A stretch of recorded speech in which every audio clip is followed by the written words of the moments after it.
شین ضاد طا، ان کا بیان ہو چکا ہے۔ عین کا بیان، عین کا مخرج جو ہا کا مخرج آپ پڑھا ہے، عین اور ہا دونوں کو حلق کے درمیان سے نکالتے ہیں۔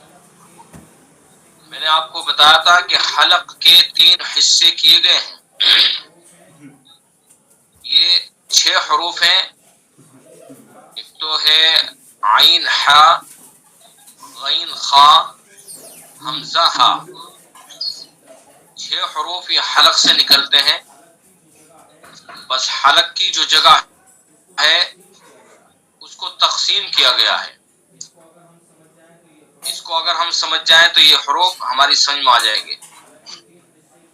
حلق کے 3 حصے کیے ہیں، ایک منہ کی طرف والا حصہ، ایک درمیانی حصہ اور ایک سینے کی طرف والا حصہ، اور تینوں حصوں سے، تینوں جگہوں سے الگ الگ مخرج نکلتے ہیں، الگ الگ حروف نکلتے ہیں۔ عین ہا یہ حلق کے درمیان سے نکلتے ہیں، درمیان سے، عین ہا ع ح ع ح، ٹھیک ہے۔ عین ح ح الحمد، عین اعوذ اعوذ، ٹھیک ہے۔ اور غین خا، غین خا کو منہ کی طرف سے نکالیں گے، ادنی حلق یعنی منہ کی طرف والا حصہ، یعنی جو حلق کا درمیان ہے اس سے اوپر والا جو حصہ ہے منہ کی طرف والا حصہ، وہاں سے غین خا کو نکالتے ہیں، غین خا، غین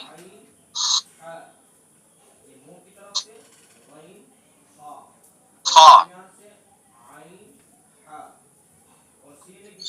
عین ح یعنی منہ کی طرف سے غین خا، اور درمیان سے عین ح، اور سینے کی طرف سے حمزہ ہا۔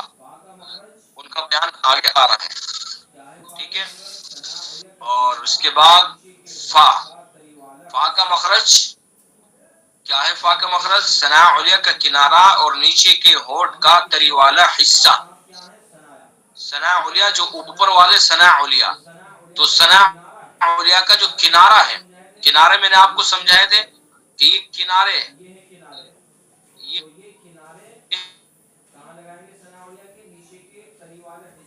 کنارے، تو یہ کنارے کہاں لگائیں گے؟ ثنا علیہ کے تری والے حصے پر، نیچے کا جو ہونٹ ہے جو اندر والا حصہ ہے، جو تر رہتا ہے تری والا، وہاں لگائیں گے۔ ف ف ف ف ف، ٹھیک ہے۔ ف ف، تو ثنا علیہ کا کنارہ نیچے کے نیچے کے ہونٹ کا تری والا حصہ لگائیں گے، ٹھیک۔ قاف، قاف جڑ، جو جڑ ہے نا یہ نیچے والا حصہ، جڑ یہ ہوتی ہے نا، تو اس کو جڑ کو بالکل اس کے مقابل اوپر کے تالو پر لگائیں گے، زبان کی جڑ اور اس کے مقابل اوپر کا تالو، جو اوپر کا جو تالو ہے نا، اس کو جڑ کو سیدھا وہاں لگائیں گے۔ خوف، خوف زبان کی جڑ، ٹھیک ہے، جڑ کو بالکل اس کے اوپر لگائیں گے۔ خوف خوف خوف، اق اق، اور کاف کا مخرج زبان کی جڑ سے کچھ اوپر کا حصہ اور اس کے مقابل پر کا تعلق، جو جڑ ہے مثلا یہ جڑ ہے نا نیچے والا حصہ، تو یہاں سے تھوڑا سا اوپر کو آ جائیں گے، ٹھیک ہے، یہاں سے یہ جڑ ہے، یہاں سے تھوڑا اوپر کو آ جائیں گے، ٹھیک ہے، یعنی نیچے سے جو جڑ ہے اس سے تھوڑا اوپر کو آئیں گے، نیچے سے اوپر کو آئیں گے تو کاف بنے گا۔ قاف، یہ قاف ہے زبان کی جڑ، تھوڑا اوپر کو آ جائیں گے، کاف، قاف کاف، قاف کاف۔ تو اس لیے میں کہا کرتا ہوں کہ دیکھیں تھوڑا سا اوپر نیچے ہو رہے ہیں، اوپر نیچے ہونے سے ہی حرف بدلتا ہے، اور یہ ایسا حرف بدلتا ہے کہ اس بعض مرتبہ اس سے بہت ہی فحش معنی بدل جاتے ہیں۔ میں نے آپ کو سمجھایا تفصیل سے کہ فحش معنی بدل جاتے ہیں. قل قل قل بڑے قاف سے، یعنی زبان کی جڑ سے ادا کریں گے، زبان کی جڑ کو اس کے مقابل اوپر کے تالو پر لگائیں گے تو قل بنے گا. قل تھوڑا سا اوپر کو آ جائیں گے تو کل بن جائے گا. قل کل. نیچے سے کہنا، بھائی قل کے معنی کہہ دیجئے بڑے قاف سے، تھوڑا اوپر کو آ جائیں گے تو کل بن جائے گا. اور کل کے معنی کھا لیجئے. کتنے فوش معنی بدل رہے ہیں، یعنی کتنا فرق پیدا ہو رہا ہے معنی کے اندر. نیچے سے جڑ سے ادا کریں گے کل کہہ دیجئے، اوپر کو آ جائیں گے تھوڑا سا تو کل کھا لیجئے.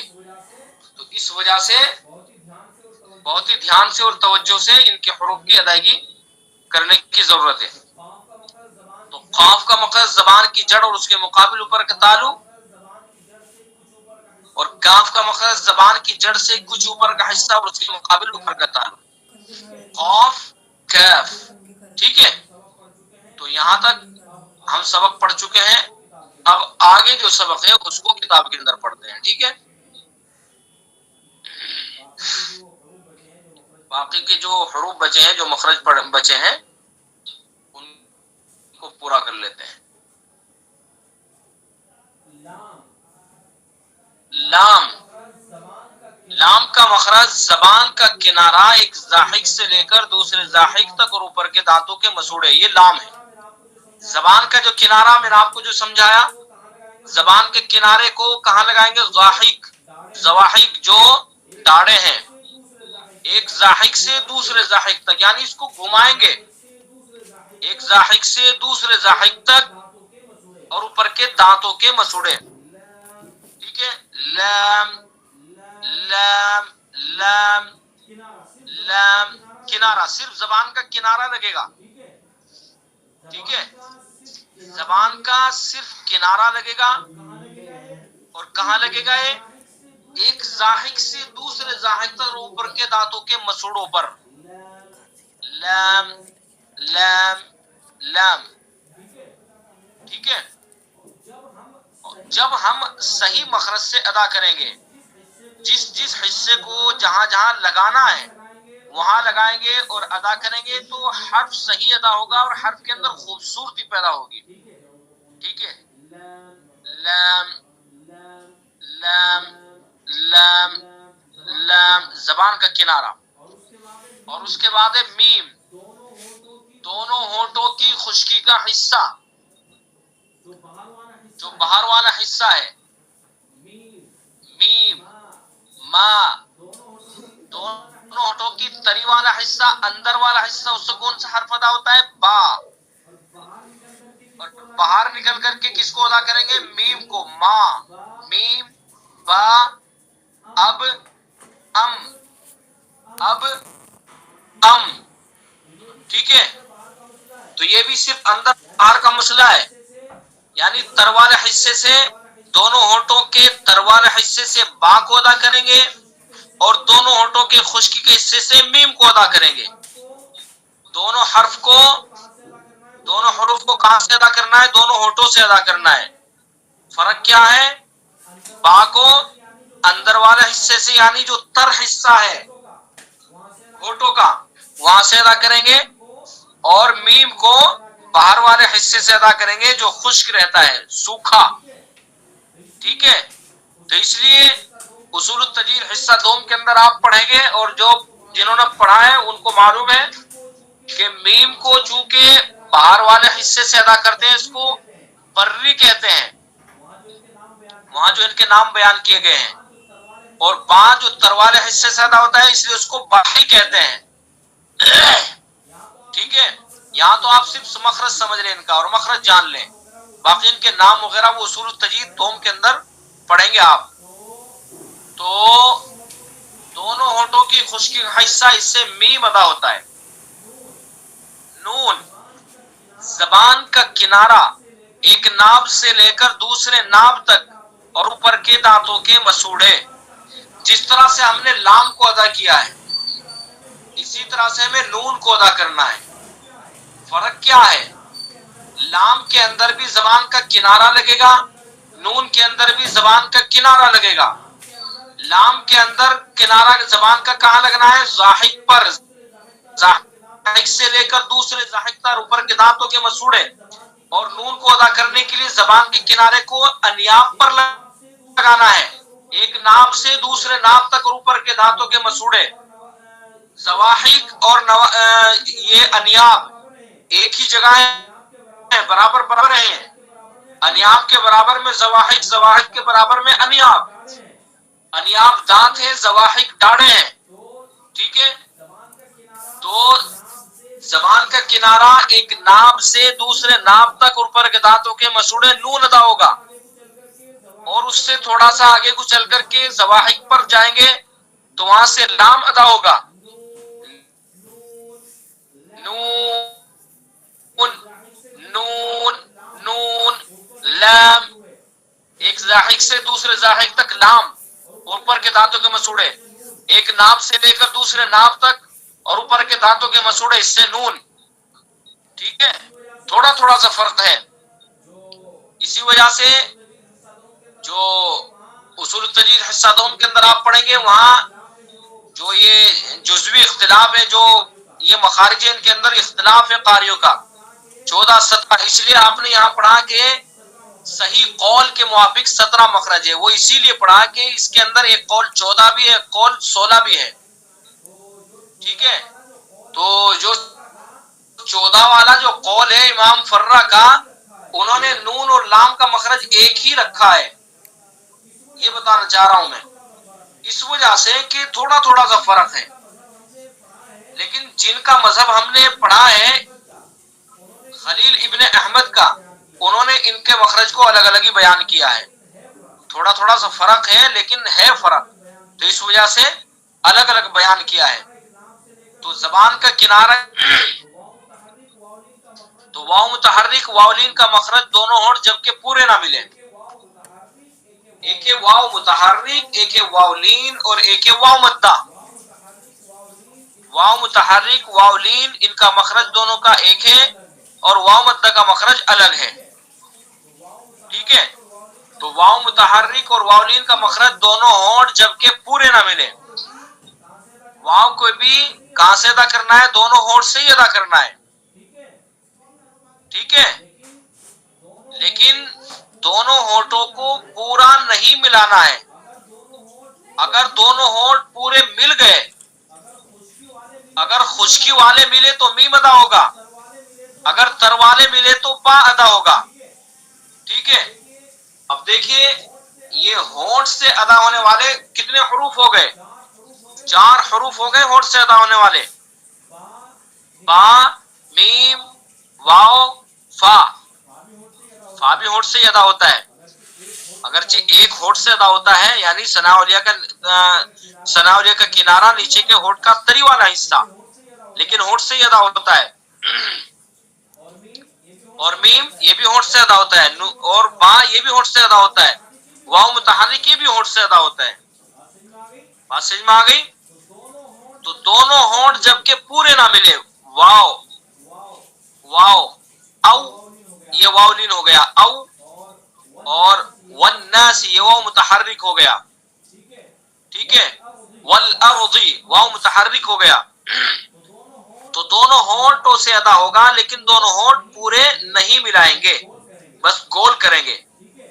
ٹھیک ہے، اگر دونوں ہونٹ پورے مل گئے، خشکی والا حصہ ملا تو میم ادا ہوگا، اور تر والا حصہ ملا تو با ادا ہوگا. تو اس لیے ہمیں دونوں ہونٹوں سے ادا کرنا ہے واو کو، لیکن ملانے نہیں، گول کرنے بس.